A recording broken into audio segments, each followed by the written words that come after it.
Welcome back to my channel. তো আজকে আমাদের ডে 4 আর আজকে আমি আছি নাথাং ভ্যালিতে।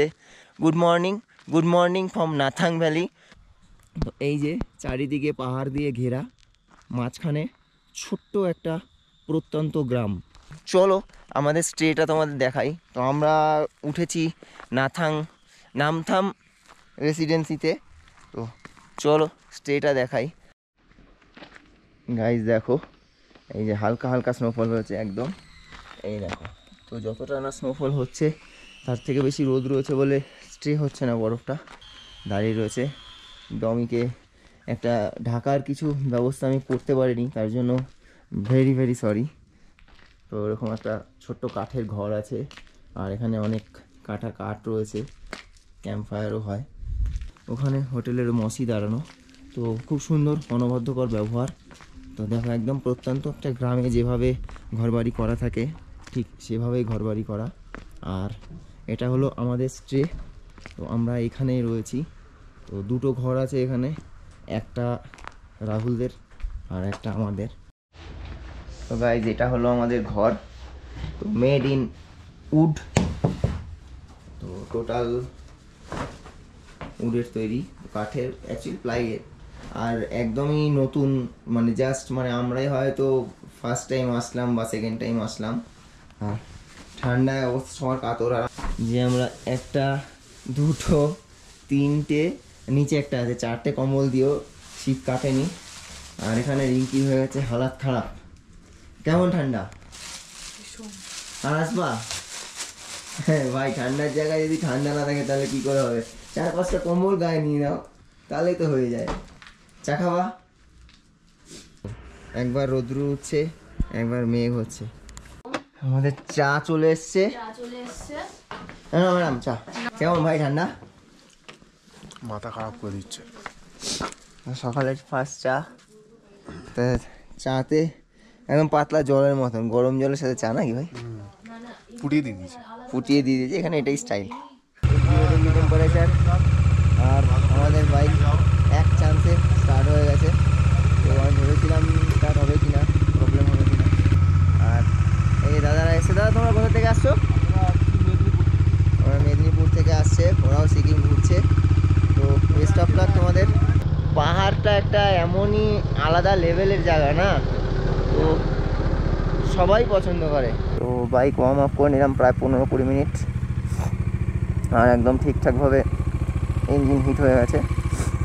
তো এখন আমাদের 6 থেকে 7 কিলোমিটার মতন রোড অফ রোডিং করতে হবে। তো সামনে যাই আর দেখাচ্ছি, লেটস গো। রোডটা দেখো সেই লেভেলের।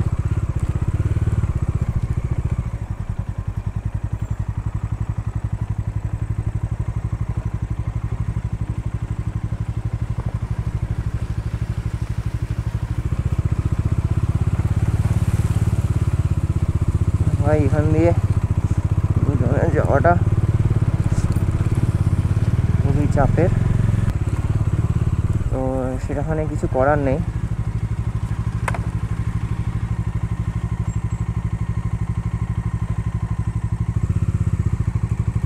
দেখো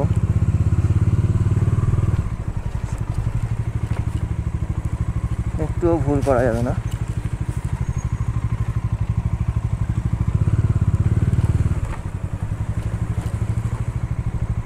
একটু ভুল করলেই সমস্যা শেষ থাকবে না।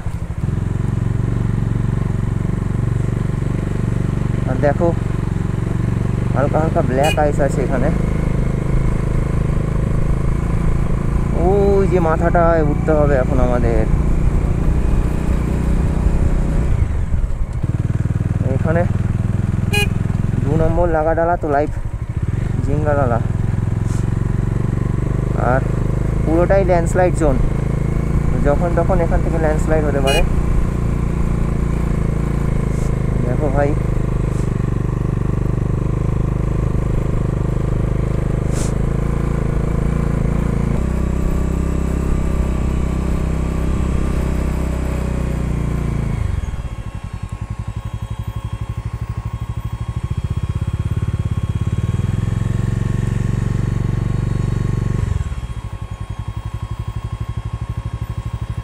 দেখো এইভাবেই দাঁড়িয়ে যেতে হয় আমাদের, কিছু করার নেই।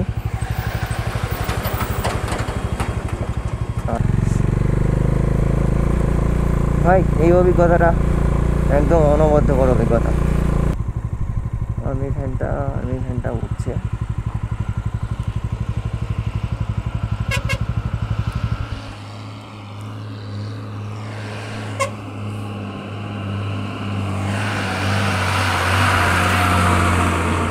দেখেছো কি লেভেলের মজা।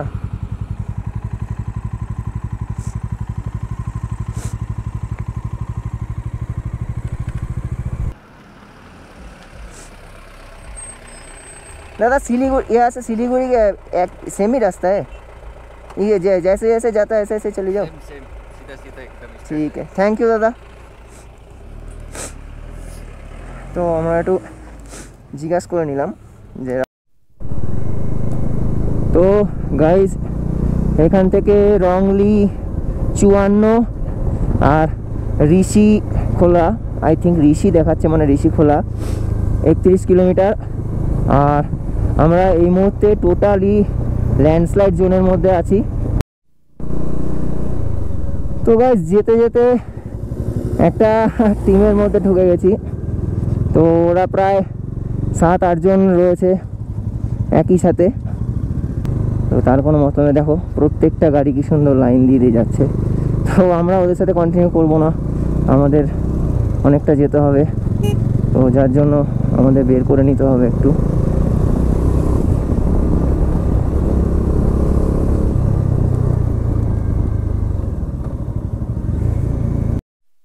তো গাইজ দেখো রোডটা দেখো, সিল্ক রুটে ঢুকছি আস্তে আস্তে। জুলুক 16 কিলোমিটার রাস্তা, তো এটাকে সিল্ক রুট বলে। আর এত সুন্দর ভিউ আর এত সুন্দর রোড। তো আমরা এখন দেখো এখান থেকে গিয়ে এইভাবে সাপের মতন এঁকিয়ে বেঁকিয়ে নামবো। তো চলো কিছু সিনেম্যাটিক্স দেখাই।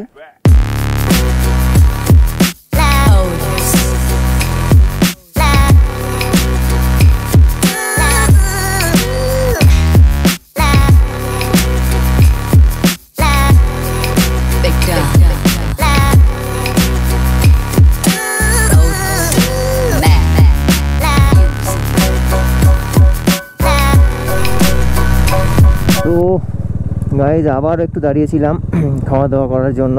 তো চেষ্টা করছি খুব তাড়াতাড়ি শিলিগুড়িতে নামার, বাট কিছু কিছু জায়গা আছে যেখান থেকে খুব তাড়াতাড়ি নামা সম্ভব না, আর আস্তে আস্তে যেতে হবে। তারপর একটু ফটোশ্যুটও হচ্ছে, তো যার জন্য একটু লেট হচ্ছে, কিছু করার নেই।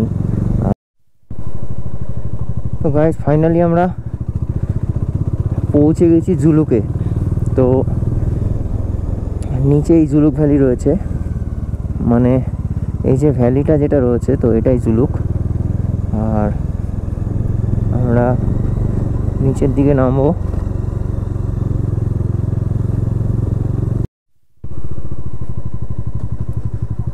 তো গাইজ দেখো আমাদের জুলুকের অফ রোডিং চালু হয়ে গেছে। তো এরকম সব রাস্তায় পাথরের টুকরো কুচি ভর্তি। তো এই জায়গাগুলো একটু কেয়ারফুলভাবে বের করতে হবে, কেননা এখানে বাইক লিক হয়ে গেলে তো খুব সমস্যা। আর এই ছোট ছোট পাথরের কুচিগুলো প্রচুর পরিমাণে স্লিপ করে। তো প্রথমত এখানে ব্রেক কাজ করবে না, আর এখানে একটু লোয়ার গিয়ারে গাড়ি চালানোটাই ভালো, কারণ তুমি এখানে ব্রেককে কিছু করতে পারবে না, ব্রেকের কোনো রেসপন্সই এখানে নেই।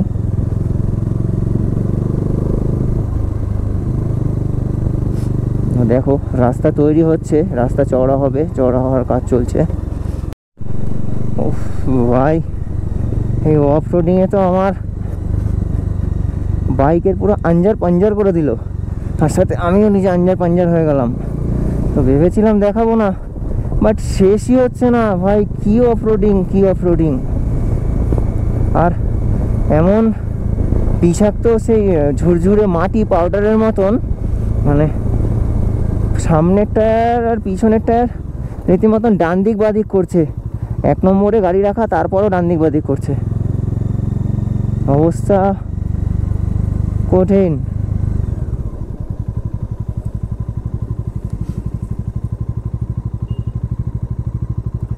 দেখো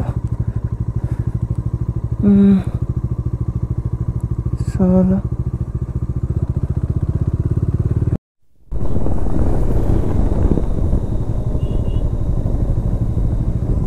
তো গাইস চলে এসেছি আমরা পদ্মাচেন। তো এরপর আসবে রংলি, না এরপর আসবে ঋষি, তারপর আসবে রংলি, তো হয়ে শিলিগুড়ি। আর যেহেতু নেভিগেশন ইউজ করছি না, তো এক্স্যাক্ট আমি বলতে পারবো না যে কত কিলোমিটার আর যেতে হবে। তো এখানে তো দেখাচ্ছে স্টপ চেকিং ছিল, বাট পারমিটের 1 কপি কি এখানে জমা নিত জানি না। তো যাই হোক, রংলিতে আমাদের 1 কপি জমা দিতে হবে।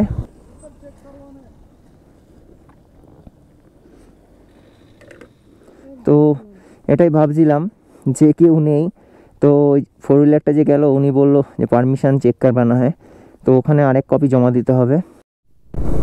তো গাইস পদ্মাচেন ছেড়ে দিয়েছি, আর এখন আসছি লিংথাম। লিংথাম এখনও 7 কিলোমিটার অ্যাপ্রক্সিমেটলি রোড। আর কি বলবো, रोड হচ্ছে একদম চাকা চাঁদ, ফাটা দেনে वाला रोड है। তো লিংথাম যাব, লিংথাম থেকে রানী ঋষি, তো এখনও অনেক রাস্তা শিলিগুড়ি। তো এখনও আই থিঙ্ক 120-30 কিলোমিটার মতন রাস্তা হবে। তবে এই যা রোড কন্ডিশন রয়েছে, এরকম যদি রোড কন্ডিশন থাকে তবে আমরা বেশ কিছুটা ফাস্ট পৌঁছে যাব, কেননা রোড কন্ডিশন একটা নেক্সট লেভেলের গো। কার্ভগুলো দেখো। তো গাইজ আমরা চলে এসেছি রংলি মার্কেটে। তো এখান থেকে কেনাকাটা করতে পারো তোমরা। আর রিঙ্কি কেনাকাটা করে মাথা খারাপ করে দিচ্ছিলো, দেখি যদি কিছু কেনাকাটার পাওয়া যায়। তো রংলি ক্রস করে কিছুটা এসেই আবার অফরোডিং। ভাই অফরোডিংয়ের মজা আছে একটা, আমি লাইফে ফার্স্ট হলো কিছুটা করে, মানে অল্প ছোট জায়গা, বাট মজা আছে অফরোডিংয়ের। দেখো কেমন রাস্তা। তবে হ্যাঁ, অফরোডিংয়ে গা হাত পা একেবারে सुंड हो जाता है, सुंड। देखो पूरा ऑफरोडिंग फुल।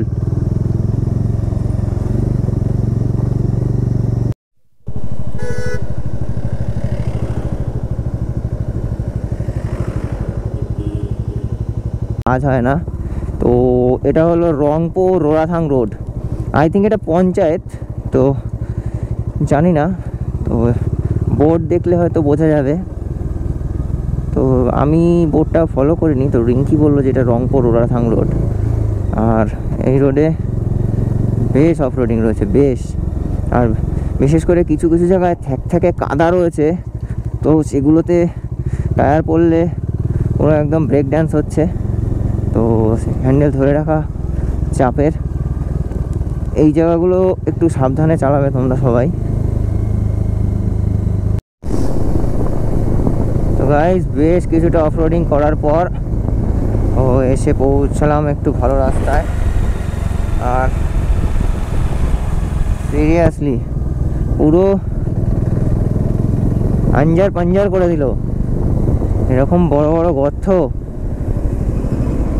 সেরকম বড় বড় পাথরের টুকরো, সব মিলিয়ে একদম চাটনি।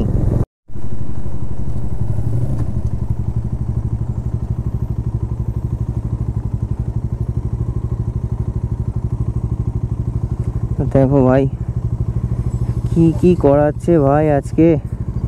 অফ রোডিং, এটা ওটা সেটা।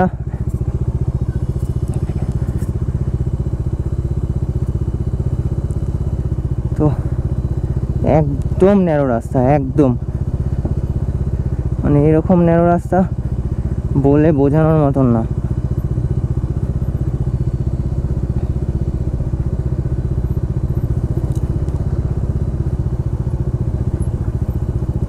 তো টাইম নিয়ে নিয়ে উঠবো, একবারে উঠবো না। একবারে উঠলে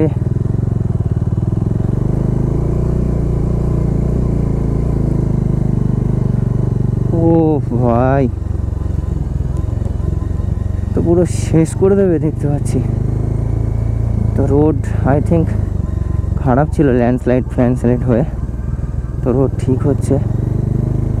দেখো ভাই কীরকম লেভেলের, তো এরকম আর এরকম, এরকম আর এরকম।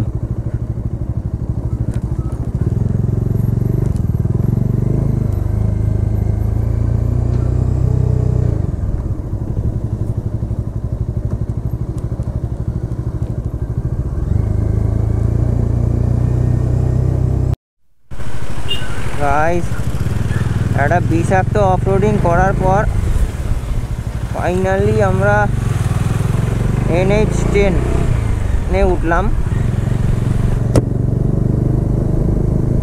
তো কালিম্পং ডিস্ট্রিক্ট পুলিশ, তো এটা কালিম্পংয়ের চত্বর। এখান থেকে এখনও প্রায় 80 কিলোমিটার মতন রাস্তা রয়েছে আমাদের ফর শিলিগুড়ি। 3:30 আর NH10 ধরে নিয়েছি অনেকক্ষণ। তো বেশ তাগড়া জ্যাম রয়েছে, কারণ জায়গায় জায়গায় যে ক্ষয়ক্ষতিগুলো হয়েছিল তো আগের দিন আসার সময়ও দেখেছিলাম। যদি তোমরা না দেখে থাকো সেই ব্লগটা দেখে নিও। আর এখনও আবার দেখাচ্ছি, মানে প্রচুর পরিমাণে সারি সারি গাড়ি লাইন দিয়ে দাঁড়ানো। আমরা চলে এসেছি তিস্তা বাজার, আর এই দিকের এই রাস্তাটা গেল কালিম্পং, আর এদিক দিয়ে সোজা শিলিগুড়ি। তো গাইস আবার চলে এসেছি সেই বিধ্বস্ত জায়গায়। তো দেখো কি করেছিল ক্লাউড ব্লাস্টে, আর এর জন্য বেশ কিছুদিন গ্যাংটক বন্ধ ছিল। তো যাই হোক, দেখো কি পরিমাণে জ্যাম, সেই লেভেলের জ্যাম। এই সাইড করে দাঁড়াতে হবে। 4:30, আর আমরা লাঞ্চের জন্য দাঁড়িয়েছি। তাও জানি না লাঞ্চ হবে কি হবে না। তো গাইস চলে এসেছি শিলিগুড়ি, আর শিলিগুড়িতে স্টে নিয়ে নিলাম। হোটেল পরে দেখাচ্ছি, গাড়িটা আগে ঢুকিয়ে নিই।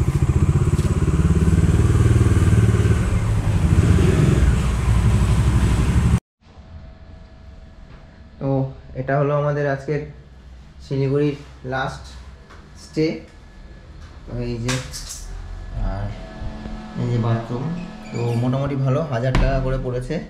মেক মাই ট্রিপে বুক করেছিলাম।